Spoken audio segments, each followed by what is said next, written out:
à tous, bienvenue sur le comptoir de la psychologie. Je vous retrouve pour la seconde partie de l'épisode sur le diagnostic. En première partie, j'ai plutôt expliqué la place du psychologue face au diagnostic et l'intérêt, puisque j'y suis favorable au fait qu'on participe au diagnostic, que ce soit quelque chose qui fasse partie de nos pratiques, de nos interrogations, de la rencontre avec les patients. Et là, en seconde partie, j'ai envie d'amener quelque chose de plus critique, non pas sur le diagnostic en tant que tel et son utilité, mais sur ce qu'aujourd'hui est véhiculé autour de ça, ou comment avoir une écoute plutôt attentive aux enjeux des diagnostics pour les patients. Puisque oui, aujourd'hui, on peut dire, et bon, ça a toujours été le cas avec des variations différentes, mais la maladie, c'est quand même une identité, un statut. J'écoutais une conférence de la SPP de Sicone, il me semble qu'il citait quelqu'un, mais il parlait du fait que être malade, c'était avant tout être considéré, nommé, désigné malade par l'autre et par soi. Et le fait que plusieurs patients peuvent par exemple me dire qu'ils se sont mis en burn-out. Je me suis mis en burn-out.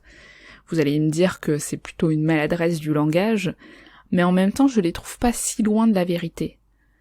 C'est-à-dire se mettre en état de maladie, se nommer malade. Et que c'est une façon quand même de se présenter à l'autre, de s'y identifier. Pour autant, ça veut pas dire qu'on doit se laisser happer par le diagnostic comme quelque chose d'identitaire qui qualifie quelqu'un. Il n'y a pas d'ailleurs un psychotique qui dit ce qu'est un autre psychotique. Et aujourd'hui, il y a vraiment quand même une quête à ces démarches diagnostiques, comme quelque chose qui viendrait soulager la souffrance ou le fait de la nommer. Ça permet aussi, bien entendu, de participer à une identification d'un groupe, à une explication, une compréhension face à certains mots qu'on peut vivre. Et en même temps, je pense qu'il faut toujours avoir en tête que ça se limite, parce que le sujet est aussi autre que ce diagnostic. Et surtout, je trouve aujourd'hui où il y a quand même quelques diagnostics qui sont à chaque fois donnés, ce qui moi parfois peut me surprendre un peu, suivant vers quel centre j'oriente, vers quel professionnel, etc. Je sais quel diagnostic le patient va recevoir. Ou au contraire, quand un patient me donne son diagnostic, j'ai souvent en tête de quel centre il arrive.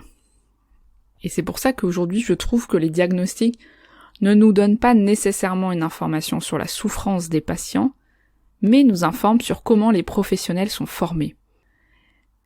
Et un sociologue, Pignard, en parle très justement sur l'épidémie de la dépression. La dépression, ces dernières années, elle a beaucoup été médicalisée, dans le sens où c'est devenu une maladie.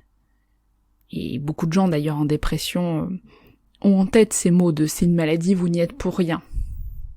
Et peut-être, mais est-ce que ça veut dire qu'on doit annuler une réflexion sur en quoi on y serait pour quelque chose ? En tout cas, la question de dépression égale maladie, au même titre qu'une grippe ou qu'une insuffisance rénale, etc., ça peut quand même être questionnant. Et encore, je trouve qu'aujourd'hui, le diagnostic chez les enfants et les ados prend encore plus de place que chez l'adulte avec la dépression, c'est-à-dire que bon voilà, tout ce qui est HPI, TSA, c'est quand même très très très présent. Et c'est presque rare aujourd'hui que je rencontre un enfant ou un adolescent en souffrance, où la question de ce diagnostic-là, ou de faire partie de ce panel-là de diagnostic, ce petit sac qui est donné à chaque fois aux parents, ne viennent pas prendre place aussi dans les consultations. À juste titre, dans le questionnement des parents, parce qu'ils sont imprégnés aussi du questionnement à l'école, des autres professionnels, etc.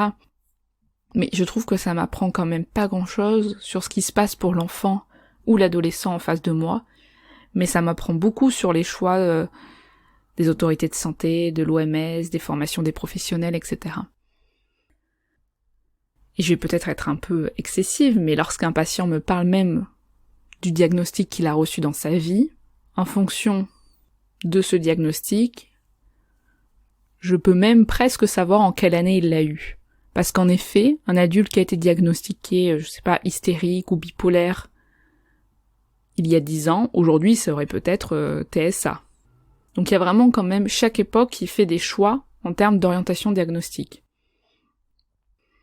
En sachant que beaucoup de diagnostics sont aussi posés en fonction des places restantes de lits à l'hôpital, parce que souvent, même en service de psychiatrie, on ouvre tant de lits pour telle pathologie, tant d'autres pour telle autre, etc. Donc en fonction, pour avoir une place, c'est peut-être plus simple d'avoir tel diagnostic ou tel autre. Et ils sont aussi posés en fonction des budgets, de combien ça coûte. En termes de prise en charge, un enfant qui a le diagnostic TSA ou qui a le diagnostic de dépression. C'est pas le même prix, même au niveau pharmaceutique. Donc ça, c'est vraiment du côté du monde du diagnostic d'un point de vue de la prise en charge médicale. Mais moi, ce qui va m'intéresser, c'est ce que vont en faire les patients. Freud, en 1933, il donne une anecdote assez intéressante. Il rencontre un médecin de campagne qui lui raconte ses journées. Alors, à chaque fois qu'il arrive, donc ses patients sont en file d'attente dans son cabinet pour être reçus les uns après les autres. Dès que c'est au tour d'un patient, le médecin le fait entrer, écoute sa plainte, que ce soit une douleur dans le dos, la fatigue, des migraines, des crampes d'estomac. Le médecin examine le ou la patiente, puis donne le diagnostic. Et ce diagnostic, ça sera à chaque fois le même. Il explique à chaque fois que cette douleur-là, c'est parce que c'est dû à de la sorcellerie. Ils sont victimes de sorcellerie. Et Freud, il lui demande, mais les patients sont pas étonnés ou en colère d'avoir toujours la même réponse, peu importe leur douleur, peu importe leur cas? Et le médecin répond, j'ouvre les guillemets, oh non, ils en sont très contents, c'est ce qu'ils ont attendu. Chacun, en rentrant dans le rang, indique aux autres, par des mimiques et des gestes, oui, voilà, enfin on va rencontrer quelqu'un qui s'y connaît. Et je trouve que cette anecdote, elle est intéressante parce que bien entendu ça a des limites, mais ça peut être aussi un point de réflexion sur l'enjeu du diagnostic. Le besoin que quelqu'un vienne identifier un problème, qu'une tierce personne le nomme. Et c'est ça, en fait, qui vient aussi amener le plus grand soulagement dans le fait d'être diagnostiqué. Pour autant, moi je me dis, est-ce que c'est pas énervant parfois d'avoir le même diagnostic que tout le monde aujourd'hui? Et je trouve que c'est plutôt de bonne loi de le remettre en question. Il y avait un ado en séance qui me disait que avant c'était spécial d'être HPI, que personne savait vraiment ce que c'était, etc. Mais qu'aujourd'hui c'était être comme tout le monde, et qu'il n'y a rien de pire qu'être comme tout le monde, avec toute la déception que ça lui renvoyait. Et ça veut pas dire que cet ado il est pas HPI, ou ses camarades ne le sont pas, j'en sais rien. C'est pas ça le fond de mon questionnement, c'est plutôt que cet ado-là, à ce moment-là, ce qu'il avait envie, c'est d'être dans une différenciation. Et qu'aujourd'hui, que sa souffrance ressemble à celle des autres, ça en était extrêmement décevant.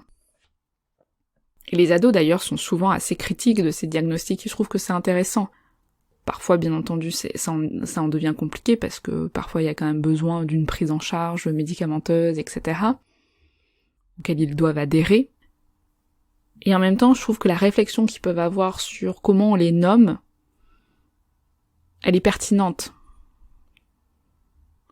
Parfois, ils en sont même en colère qu'un médecin qu'ils ont vu 20 minutes pose un diagnostic sur eux. Qu'est-ce qui fait qu'ils pourraient savoir quelque chose d'eux? Parfois, ils sont, eux, en demande du diagnostic. Et c'est une démarche qui peut y avoir du sens, que ce soit les adolescents ou les adultes, d'être saisis aussi d'une compréhension de ce qu'ils peuvent vivre. On n'en parle pas beaucoup, mais parfois il y a aussi un traumatisme du diagnostic. C'est-à-dire quand, justement, ce n'est pas demandé, on vient voir un ou une professionnelle, et qu'est lâché un nom sur notre fonctionnement, ou ce qu'on est en train de vivre, ce qu'on est, tout simplement, alors qu'il n'y a pas eu de préparation, etc., qu'il n'y a pas eu de demande, ou que ça n'a pas été mis au travail. que ce soit dans la rencontre ou dans la réflexion, les échanges, etc. Et là, je trouve que ça peut être très très violent. Ça m'est déjà arrivé de recevoir en tout cas des personnes pour qui on avait donné un diagnostic qui était absolument pas préparé et qui aujourd'hui ont encore les mots du médecin auxquels ils n'arrivent pas à s'identifier. Donc pour certains, justement, leur diagnostic, c'est une forme de soulagement, ce qui peut s'entendre. Pour d'autres, c'est une plaie.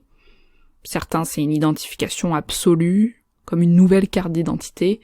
Pour d'autres, c'est extrêmement traumatisant d'avoir été diagnostiqué. En tout cas, quand on rencontre un ou une psychologue, il peut souvent y avoir cette demande d'un savoir sur soi, qui parfois est différente d'une demande diagnostique. Et surtout, parfois, ce n'est pas vraiment une demande d'un savoir du psychologue, mais que c'est détourné. Plusieurs patients peuvent dire, voilà, je vis ça, qu'est-ce que vous en pensez, j'ai dit ça, vous me direz ce que c'est. Comme s'il y avait une forme un peu de toute puissance et d'omnipotence chez le psychologue. On me met dans ce supposé savoir, ce que pourra d'ailleurs expliciter Lacan, et ça vient à certains moments donnés sécuriser le patient. Mais en y réfléchissant bien, j'espère que la démarche peut aussi se situer là. N'est-ce pas déroutant d'imaginer que le psychologue, le psychothérapeute, sache quelque chose de nous auquel on n'a pas accès? Que ça serait uniquement lui qui pourrait posséder ce savoir et nous le réattribuer à un moment de la thérapie. D'où l'importance en tant que psy de pouvoir s'en décaler. Peut-être occuper à certains moments donnés ce supposé savoir, qui va permettre une rencontre, et en même temps, toujours avoir en tête que le sujet peut se l'attribuer, et ne pas y répondre quand la réponse n'est pas attendue. Parce que des fois, il y a des questions, on n'attend pas cette réponse-là. Mais on a besoin de poser la question. Après, il faut toujours avoir en tête qu'elle pourrait non pas être la meilleure façon de faire, mais quelle peut être la réponse thérapeutique la plus juste. Christian Desmoulins évoque qu'il y a quelques années, par exemple, les psychiatres cachaient le diagnostic à leurs patients. Ils ne voulaient surtout pas que tel patient sache qu'il était schizophrène ou bipolaire, peu importe, et que à ce moment-là, ça pouvait presque être une réponse plus thérapeutique, analytique, de nommer au patient.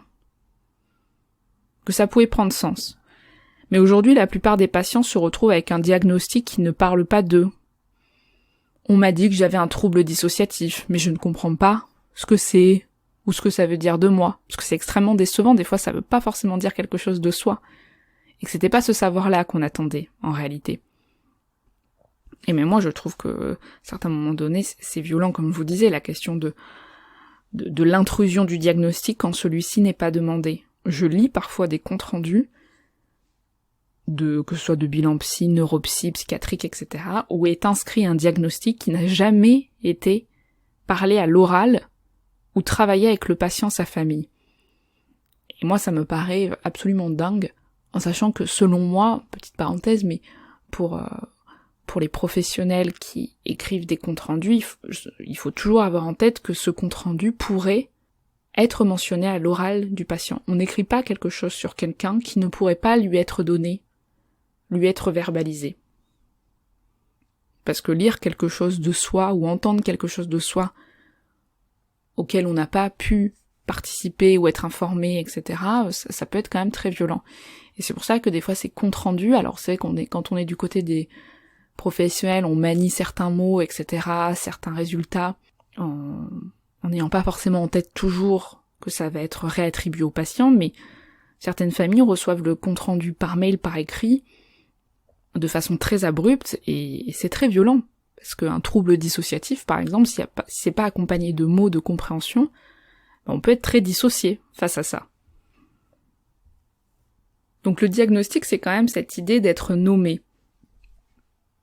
Et être nommé, en fonction de là où on en est, ça n'a pas la même signification. Avoir telle pathologie, c'est aussi la façon dont on va se laisser approcher par l'autre, regarder, identifier. Mais on peut quand même supposer que le sujet est ailleurs. Et même dans le verbe nommer, Iskovic rappelle ce qu'on peut entendre dans ce terme-là. Je sais pas si vous pouvez le mesurer à l'oral. Faut le voir à l'écrit, mais nommer pourrait s'écrire aussi N''H-O-M-M-E-R, au sens de nomme, H-O-2-M-E. Comme un acte, nous dit Lacan. Un acte pour être du côté des hommes. On a tous un nom, on est identifié par l'autre, Et le diagnostic, à certains moments donnés, peut prendre aussi cette fonction. Donc dans le fait de nommer, c'est aussi cette adresse à l'autre. Et même si encore une fois ça peut prendre tout un sens, et du côté des professionnels et du côté des patients, de travailler la question du diagnostic, amener aussi les patients plutôt du côté de leur propre nomination, leur propre souffrance. Encore une fois que celle-ci soit attribuée à de la génétique, une pathologie, un diagnostic, il est tout de même quand même possible d'énoncer quelque chose de soi et de sa souffrance. Comme si on pouvait différencier être en dépression ou avoir une dépression. Voilà pour cet épisode, pour cette deuxième partie. Encore une fois, je pense que les psychologues ont tout intérêt, et pour les patients et pour leur profession, à prendre part au diagnostic. D'ailleurs, il y a beaucoup de motifs de consultation, que ce soit dans le public ou dans le privé, où la demande, c'est de faire un diagnostic. Et que cette demande-là, même si elle peut être décalée, c'est quand même un premier motif de consultation. Donc c'est dommage que les psychologues ne se sentent pas concernés. Parce que la démarche thérapeutique, le transfert, ça peut commencer dès la première rencontre. Donc il faut quand même que les psychologues soient là, dès les premiers rendez-vous, dès les premières questions. Alors ça c'est plutôt quand on est dans le public, parce qu'en libéral c'est un peu plus complexe. Mais je pense que ça a vraiment du sens d'y être avec encore une fois tout son patrimoine critique, toute notre façon qu'on peut avoir en tant que psy de s'en décaler ou d'interroger ailleurs ce savoir, ces questions, etc. Mais d'y être. J'espère que ces 2 épisodes vous auront plu.